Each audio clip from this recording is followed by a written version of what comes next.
আবারও বারুদের গন্ধে ভারী ফিলিস্তিনের গাজার আকাশ। ইসরায়েলি দখলদার বাহিনীর নির্বিচার হামলা আর অবিরাম কামানের গোলায় উপত্যকা জুড়ে নেমে এসেছে বিভীষিকা। চারিদিকে শুধু লাশের সারি আর আহতদের আর্তনাদ। রবিবার রক্তপিয়াসু দখলদার ইসরায়েলি বাহিনীর হামলায় বহু নিরীহ ফিলিস্তিনি নিহত হয়েছেন, আহত হয়েছেন আরও অসংখ্য মানুষ। এদিকে দখলবাজদের বিরুদ্ধে এখনও লড়াই চালিয়ে যাচ্ছেন হামাসের সামরিক শাখা আল কাসাম ব্রিগেড। বোমা হামলা চালিয়ে উচ্ছেদের কাজে ব্যবহৃত ইসরায়েলের একটি বুলডোজার উড়িয়ে দিয়েছে আল কাসামের যোদ্ধারা। মধ্যপ্রাচ্যভিত্তিক সংবাদ মাধ্যম আল মানার এক প্রতিবেদনে বলছে, রবিবার গাজা উপত্যকার বিভিন্ন এলাকায় বিমান ও কামান হামলা জোরদার করেছে ইসরায়েলি বাহিনী।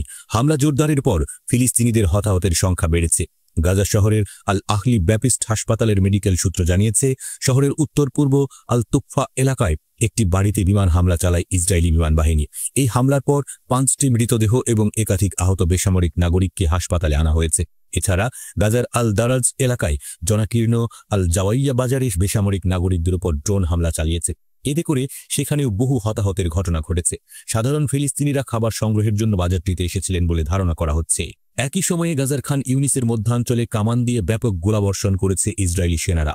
হামলার মাত্রা বাড়ায় ব্যাপক ধ্বংসযজ্ঞের পাশাপাশি চলমান মানবিক সংকটকে আরও বাড়িয়ে তুলেছে। 2023 সালের অক্টোবর থেকে গাজায় চলমান ইসরায়েলি আগ্রাসনে এ পর্যন্ত 56,412 জন নিরাপরাধ ফিলিস্তিনি নিহত হয়েছেন, আহত হয়েছেন 1,33,054 জনেরও বেশি।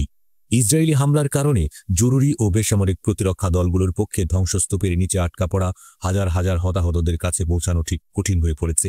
অবিলম্বে যুদ্ধবিরতির আহ্বান জানিয়ে আসছে জাতিসংঘ নিরাপত্তা পরিষদ। এমনকি আন্তর্জাতিক বিচার আদালতের গণহত্যা প্রতিরোধ ও গাজার ভয়াবহ মানবিক পরিস্থিতি মোকাবেলায় পদক্ষেপের নির্দেশ সত্ত্বেও গণহত্যা চালিয়ে যাচ্ছে ইসরায়েল।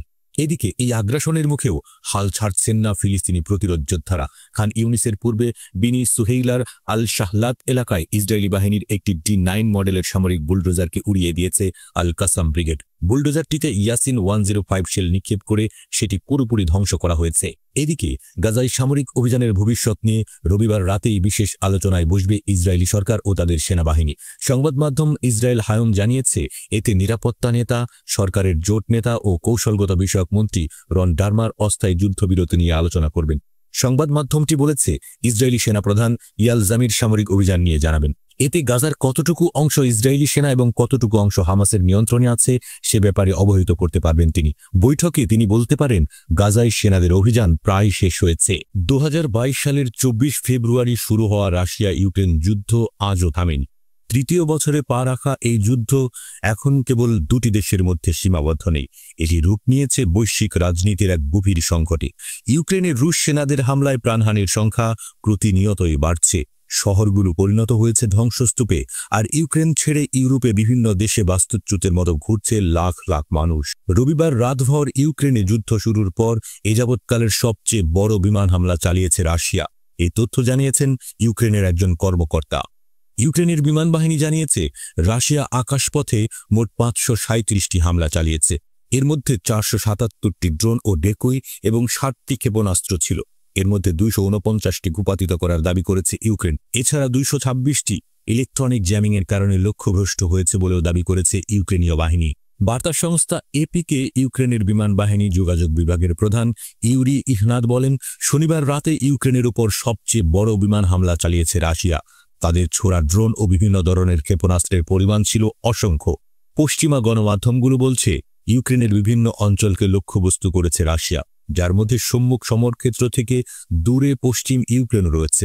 খার্কিভের মেয়র ইহুর তেরেকভ বলেন, রাশিয়ার হামলায় 18টি অ্যাপার্টমেন্ট ব্লক এবং 13টি ব্যক্তিগত গাড়ি ব্যাপকভাবে ক্ষতিগ্রস্ত হয়েছে। খেরসন অঞ্চলের গভর্নর ওলেকজান্ডার প্রকোডিন বলেন, একটি ড্রোন হামলায় একজন ব্যক্তি মারা গেছে। এছাড়া চেরকাসি অঞ্চলের গভর্নর ইহোর তাবোরেটস বলেন যে সেখানে এক শিশুসহ 6 জন আহত হয়েছেন। এদিকে রুশ বাহিনীর সামরিক সক্ষমতা এবং কৌশলগত প্রতিরোধের মুখে প্রতিনিয়ত কঠিন পরিস্থিতির মুখোমুখি হচ্ছে ইউক্রেনের সেনারা। এর মধ্যেই রাশিয়ার হামলা ঠেকাতে গিয়ে যুক্তরাষ্ট্রের কাছ থেকে পাওয়া চতুর্থ প্রজন্মের F-16 যুদ্ধবিমান হারিয়েছে ইউক্রেন। এতে করে F-16 যুদ্ধবিমানটিতে থাকা ইউক্রেনের এক লেফটেন্যান্ট কর্নেল পদমর্যাদার অফিসার নিহত হয়েছেন। 2024 সালের আগস্টের পর থেকে এ নিয়ে 4টি F-16 যুদ্ধবিমান খোয়াল ইউক্রেনীয় বাহিনী। রবিবার যুক্তরাষ্ট্রের সরবরাহ করা F-16 যুদ্ধবিমান বিধ্বস্ত হওয়ার খবর নিশ্চিত করেছে ইউক্রেনীয় বিমান বাহিনী।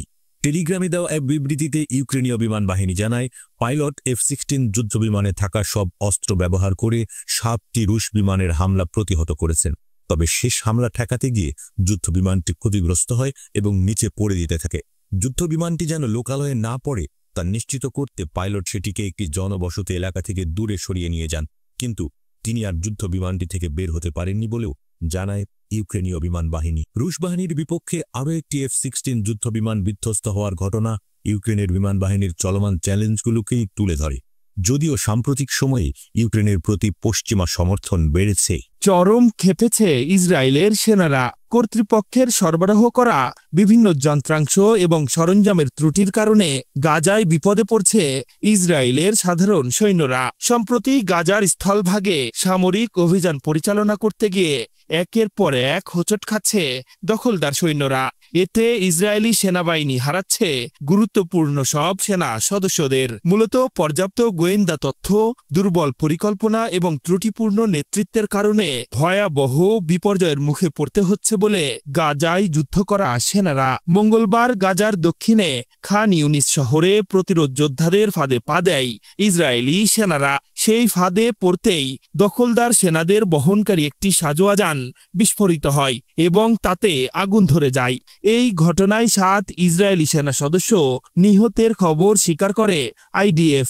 একই দিন আরেক ঘটনায় ইসরায়েলি সেনাদের ওপর রকেট চালিত গ্রেনেড নিক্ষেপ করে প্রতিরোধ যোদ্ধারা। এতে 2 সেনা আহত হন। পদ্ধতিগত অবহেলা ও ব্যর্থতার কথা তুলে ধরে পাবলিক ব্রডকাস্টার কানকে ইসরায়েলি সেনা সদস্যরা অভিযোগ করে বলেছেন, তাদের ব্যক্তিগত অস্ত্র, মাঝারি মেশিন গান এবং পুমা আর্মার্ড পার্সোনাল ক্যারিয়ার প্রায় বিকল হয়ে যায় এবং সেসব পর্যাপ্ত সুরক্ষা দিতেও ব্যর্থ।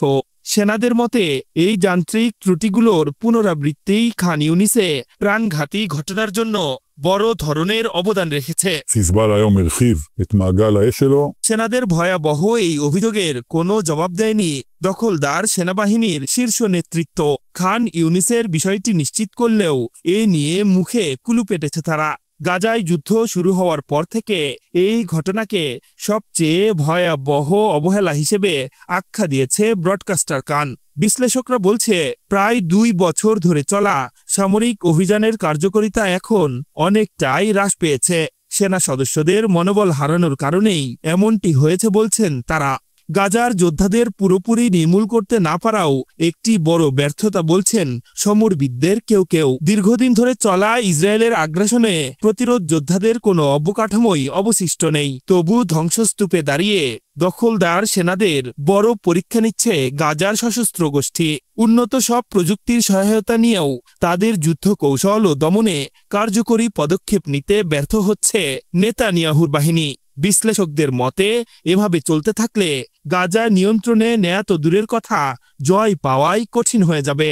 এবার রাশিয়ার কাছে বড় মার খেল ইসরায়েলের বন্ধু ইউক্রেন। রাশিয়ার মিসাইল আর ড্রোনের ঝাঁক প্রতিহত করতে গিয়ে ধ্বংস হয়ে গেছে আমেরিকার দেয়া শক্তিশালী যুদ্ধবিমান F-16। মাত্র কদিন আগে F-16 যুদ্ধবিমান দিয়ে ইরানের সামরিক বেসামরিক স্থাপনায় আঘাত এনেছিল পশ্চিমাদের বন্ধু দেশ ইসরায়েল। সেই হামলা প্রতিহত করতে গিয়ে হিমশিম খায় তেহরান। এবার পুতিনের কাছে গিয়ে বড় ধাক্কা খেল শক্তিশালী এই যুদ্ধবিমানের শক্তিমত্তা এবং সাহস। মারা গেছে যুদ্ধবিমানের পাইলটও। রোববার এই তথ্য জানিয়েছে ইউক্রেনের সামরিক বাহিনী। এর আগেও 2টি F-16 যুদ্ধবিমান হারিয়েছিল ইউক্রেন। এখন পর্যন্ত এই যুদ্ধে অন্তত 3টি F-16 যুদ্ধবিমান হারালো কিয়েভ।